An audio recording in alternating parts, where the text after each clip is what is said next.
Attention to all SSS members, sa mga nagtatanong, ilang days bago matanggap ang funeral benefit sa SSS. Sa video na ito, pakitapos hanggang sa dulo para malaman ang buong impormasyon.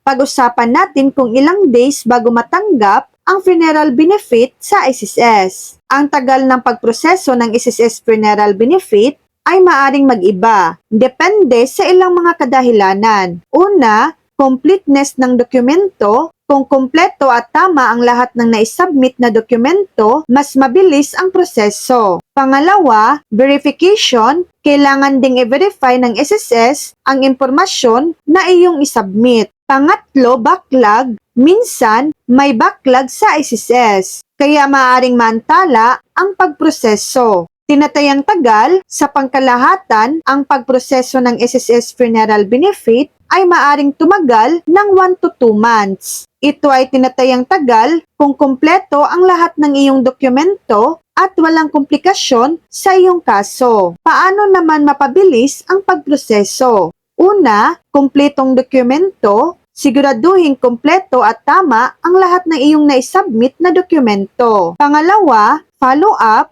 Regular na mag-follow up sa SSS para malaman ang status ng iyong aplikasyon. Mahalagang paalala, SSS website, bisitahin ang SSS website para sa karagdagang impormasyon. Makipag-ugnayan sa SSS branch kung saan ka nag-apply para sa funeral benefit. So yan lang po ang latest update.